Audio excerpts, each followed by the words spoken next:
साथियों नमस्कार। मैं संजय दास आपका स्वागत करता हूं SSB blog and social work में। साथियों आज विश्लेषण करते हैं अकुशल श्रमिक यानी मजदूरीकरण पर। अनुसूचित जाति वर्ग में जो 691 परिवार एवं 4242 जनसंख्या पर मनोवैज्ञानिक अध्ययन करने के लिए जो सर्वे किया गया, उसमें अगर मजदूरों की बात की जाए जिनके पास कोई कुशलता नहीं होती, केवल हाथ का काम करते हैं, वो मेहनत का काम, तो उनकी संख्या उन परिवारों की 691 परिवारों में से 617 है साथियों। यानी कि यह 4242 जनसंख्या पर और 691 परिवारों पर, तो 691 का अगर 617 से परसेंट निकालेंगे तो यानी कि 89%, लगभग 90% यह संख्या है, जो यह बहुत बड़ा हिस्सा है। और मजदूर आदमी क्या होता है कि ना तो पोषण का ध्यान दे पाता है, ना ही शिक्षा का ध्यान दे पाता है। यानी कि मजदूर आदमी केवल अपनी पेट को आग बुझाता है। यह बहुत बड़ी समस्या है अनुसूचित जाति वर्ग की साथियों। अब इससे जो अध्ययन किया गया है होगा क्या, इससे जागरूकता बढ़ेगी, हम बात करेंगे, विचारों को फैलाएंगे तो लोगों के शायद समझ में आ जाए कि इसकी हानि क्या है।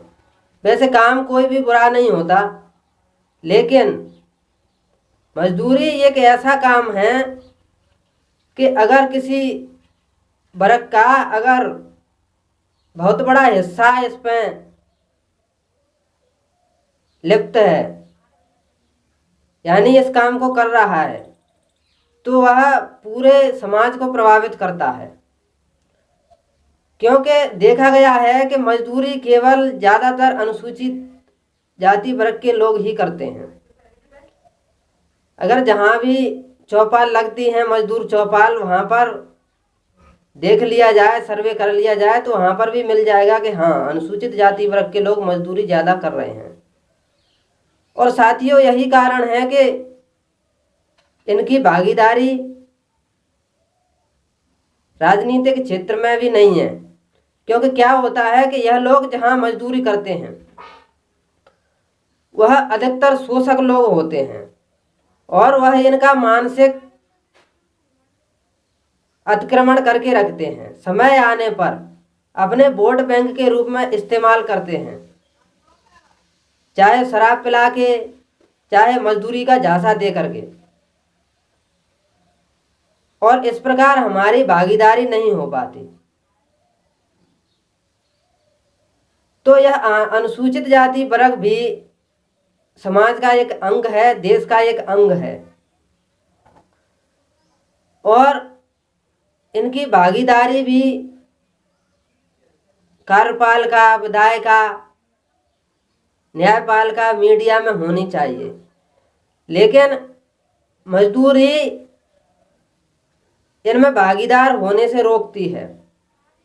क्योंकि मजदूर क्या करता है, केवल मजदूरी पर आश्रित है। वह शिक्षा और शोषण से कोई लेना देना नहीं है उसका। वह जानता नहीं है कि शिक्षा और पोषण क्या होता है, इसलिए वह कुपोषण का शिकार है। तो उसका शारीरिक, मानसिक, बौद्धिक, संज्ञानात्मक सभी तरह के विकास रुक जाते हैं साथियों। और जिसका नुकसान ऐसा नहीं है कि केवल अनुसूचित जाति वर्ग को ही उठाना पड़े, जिसका नुकसान अनुसूचित जाति वर्ग और उसकी आने वाली पीढ़ी और देश सभी को उठाना पड़ता है। क्योंकि जिस प्रकार हमारे शरीर का अंग कोई भी खराब हो जाए तो पूरा तन और मन प्रभावित होता है साथियों। अगर आंख खराब हो जाती है तो हमें कोई हमारे नाम से न बुलाने की बजाय काना कहता है, काना बोलेगा वह। अगर कान खराब हो जाए तो वह बहरा कह के पुकारेगा। अगर पैर खराब हो जाए तो लंगड़ा कह के पुकारेगा साथियों। तो इसी प्रकार अनुसूचित जाति वर्ग भी देश और समाज का एक अंग है। अगर यह शोषित है, वंचित है, तो यह देश को भी प्रभावित करता है। देश भी किसी भी हालत में उन्नत नहीं बन सकता। विकसित बनने की हम बात बेशक करते रहें, लेकिन उसमें बहुत कठिनाइयां हैं। वो वही गति होगी जैसे पैर खराब हो जाने पर एक व्यक्ति को हो जाती है। वह व्यक्ति अपने नाम से पुकारे जाने की बजाय वह लंगड़े के नाम से पुकारा जाता है। आँख खराब हो जाती है तो काना कह के लोग पुकारते हैं। वही हालत हमारे देश की हो रही है साथियों। तो हमें क्या करना चाहिए अब इन सारी समस्याओं का? इन सारी समस्याओं को केवल वो लोग समझ सकते हैं जो देश प्रेमी हैं, समझदार हैं कि इन सारी चीज़ों से प्रभावित होती हैं सारी चीज़ें। तो उन लोगों को मिलकर के हमें प्रयास करना चाहिए कि कोई किसी का शोषण ना करे, भेदभाव ना करे। अगर कोई किसी के यहाँ मजदूरी करता भी है तो वह उसको स्वतंत्र रख के उनको इतना पारिश्रमिक दिया जाए जिससे कि वह अपने परिवार का भरण पोषण करने के साथ साथ वह शिक्षा पर भी ध्यान दे सके। तो इन सारी चीज़ों पर हमें अच्छे लोग हैं जो सुशिक्षित हैं, समझदार हैं, उनको ध्यान देना चाहिए। और रोजगार के सृजन उन लोगों को करना चाहिए जो लोग शोषण नहीं करते हैं, समानता में विश्वास रखते हैं, मानव की गरिमा पर विश्वास रखते हैं। तो यह बहुत ही दुख का विषय है कि 90% लोग अनुसूचित जाति वर्ग में मजदूरी पर आश्रित हैं। यानी 90% लोग परिवार हैं वह केवल मजदूरी से चलते हैं। तो बताइए, हम भारत को विश्व गुरु बनाने की बात कर रहे हैं, तो क्या हम इसमें सफल हो पाएंगे? इन सारी चीज़ों की अवहेलना करके, इन चीज़ों को नज़रअंदाज करके क्या हम इस चीज़ में सफल हो पाएंगे, हो जाएंगे? साथियों, मेरा मानना है अगर समाज का और देश का इतना बड़ा तबका अगर शोषित रहेगा, वंचित रहेगा, तो आप कुछ भी करते रहिए, कुछ नहीं हो सकेगा। तो यह बहुत चिंता का विषय है, गंभीर विषय है।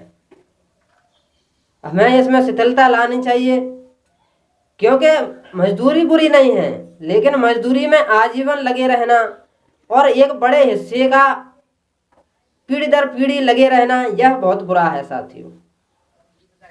क्योंकि मजदूरी का काम भी कोई न कोई करेगा, ये सही बात है, लेकिन इतना बड़ा हिस्सा समाज का और देश का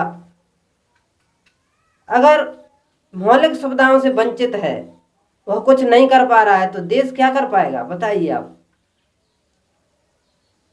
तो इन समस्याओं पे हमें सोचना चाहिए, समझना चाहिए सभी लोगों को। इन चीज़ों को न देखते हुए कि संजय क्या कर रहा है, अनुसूचित जाति वर्ग का विश्लेषण करता है, मनोविज्ञान का अध्ययन करता है, तो कई लोग सवाल खड़े करेंगे जो अन्य वर्गों से हैं कि वो तो जातिवादी है या मतलब जाति को लेकर के चलता है। लेकिन समाज का यह एक अंग है, देश का एक अंग है यह। तो हम उस पर अध्ययन कर रहे हैं, मन में जाति को लेकर नहीं चल रहे, नहीं कोई पक्षपात कर रहे हैं। जो सत्य पर आधारित है वह अध्ययन कर रहे हैं। अध्ययन या साहित्य किसी जाति धर्म का मोहताज नहीं होता, और ना ही किसी साहित्यकार की या क्रिएटर की, यानी सृजनात्मक जो व्यक्ति होता है, प्रतिभाशाली व्यक्ति होता है, उसकी कोई जाति धर्म नहीं होती साथियों, जाति धर्म नहीं होता उसका। तो वही हाल मेरा है, मैं उसी आधार से बोलता हूँ साथियों।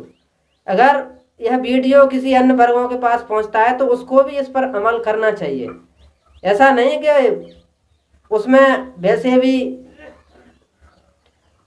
मेल जोल करके अपन उसको पेश कर रहे हैं या उल्टा सीधा बोल रहे हैं, ऐसा नहीं है। यह आंकड़े हैं, यह बिल्कुल सही हैं, घर घर जा कर के किए हैं हमने सभी लोगों से। फिर उसके बाद भी हमने जांच की है, विश्लेषण किया है, लोगों से बात की है, समाज में बैठते हैं, उनका अध्ययन किया है, व्यवहार का अध्ययन किया है। तो इन सारी चीज़ों पर हमें ध्यान देना चाहिए साथियों। इसी के साथ मैं आपसे विदा लेता हूँ, फिर मिलेंगे अगले वीडियो में। धन्यवाद।